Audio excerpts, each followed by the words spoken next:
The fall of a legend, when skate stopped being skate.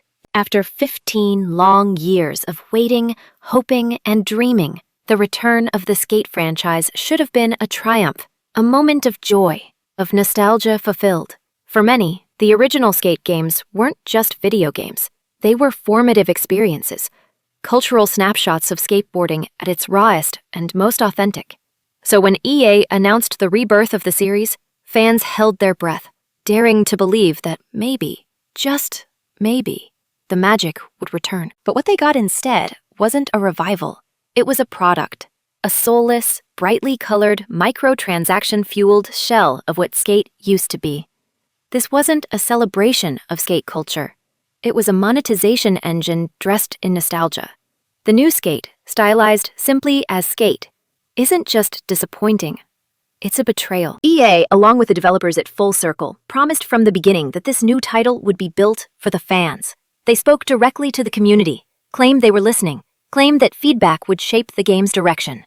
But as details emerged, it became painfully clear those promises were hollow.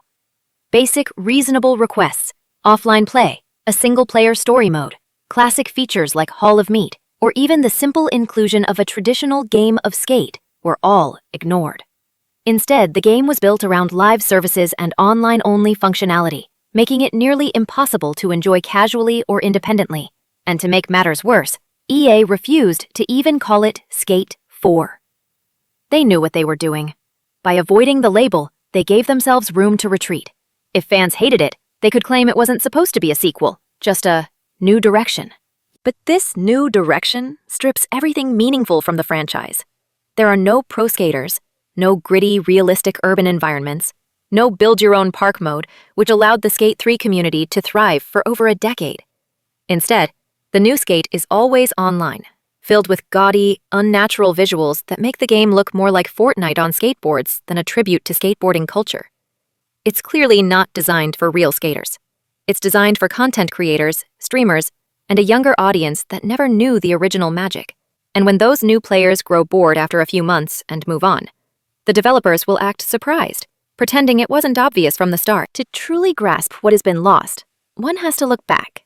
The original Skate, released in 2007, was revolutionary. It abandoned the over-the-top arcade style of Tony Hawk's Pro Skater and instead embraced realism.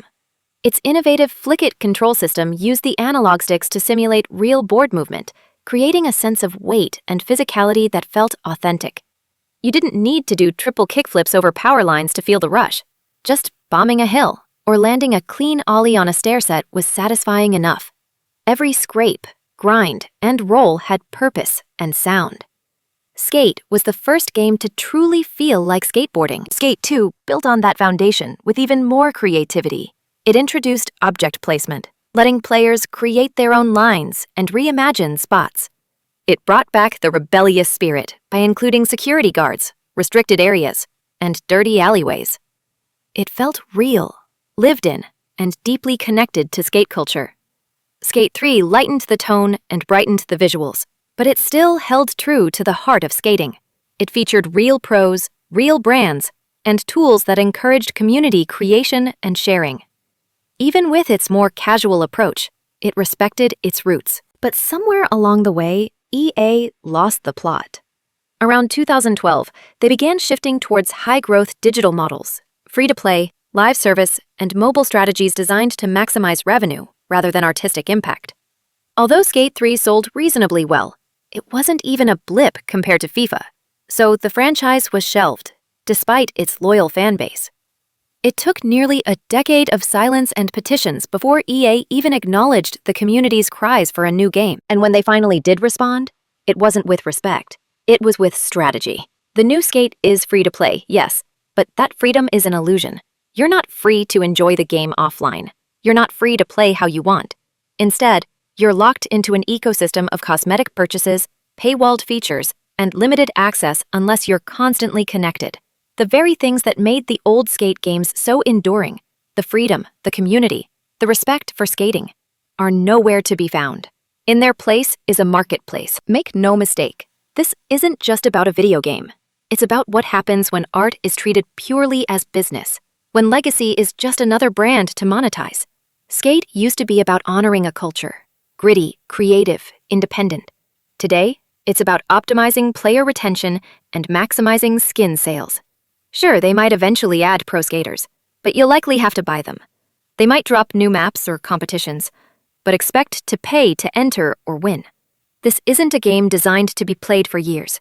It's a seasonal product designed to sell. The saddest part? It didn't have to be this way. The fan base was ready. The demand was real. The blueprint was already there in Skate 1, 2, and 3. All EA had to do was respect what they had built. Instead, they dismantled it. So, when the hype dies down and players wonder why the new skate doesn't feel right, why it doesn't stick, why it doesn't make them want to keep skating, they'll look back.